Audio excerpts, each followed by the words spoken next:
Ang susunod na programa ay rated PG. Ito ay nangangailangan ng patnubay at gabay ng magulang para sa mga batang manonood.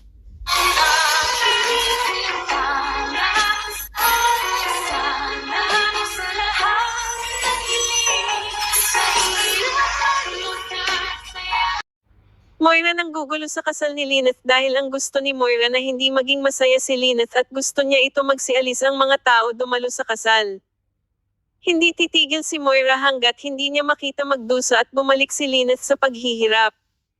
Lynette sobrang natakot at napasigaw sa regalo na hinatag ni Moira na isang regalo si Sindakan si Lynette.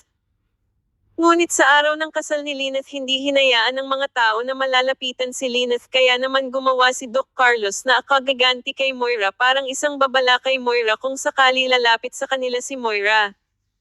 Lynette naawa kay Robert nang makita niya ito sa kanyang kasal kita sa mukha at mata ni Lynette na bigla siya naawa sa dati lalaki na minahal niya ng sobra. Hindi maipaliwanag ang kaba at takot ang naramdaman ni Lynette sa araw ng kanyang kasal pero hindi hinayaan ni Doc Carlos para maramdaman ni Lynette yun. Doc Carlos halata naman nagselos at nangamba siya nang hindi pa dumating si Lynette naghahalong emotional kanina nang wala pang ang bride.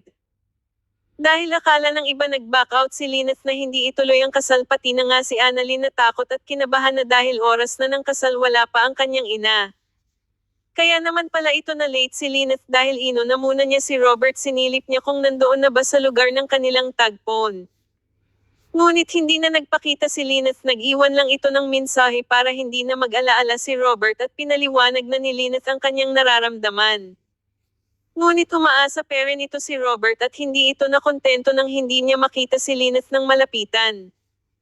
Samantalang sinabi niya na kay Lynette na hindi na siya magpapakita basta malaman lang niya ito na hindi na siya mahal at tatanggapin niya na ito na maging masaya si Lynette sa feeling ni Doc Carlos. Ngunit umasa si Robert dahil sinabi ni Lynette sa kanya mahal pa rin siya ni Lynette pero ayaw niya masaktan si Doc Carlos at magpapakasal na siya rito. Doc Carlos naging kampante siya na totoong mahal siya ni Lynette dahil hindi siya binaygo at ngayon kasal na sila at mag-asawa na sila. Doc Carlos hinayaan si Robert makisalo sa kanilang handaan sa kasal at para ipamukha kay Robert and sincere si Lynette at mahal siya. Doc Carlos hindi niya napapansin mula nang makita ni Lynette si Robert kirot at awa na ito ang nararamdaman niya. Annalyn at Tita Jessel sinamahan si Robert para hindi mag-isa. Annalyn na intindihan ang nararamdaman ng kanyang tatay pero wala na silang magawa kundi hayaan na lang na maging masaya si Lynette. Lagi pa rin ito nakatitig si Robert kay Lynette tila gusto niya ito lapitan at kausapin pero wala siyang magawa dahil bantay sa kanya si Doc Carlos.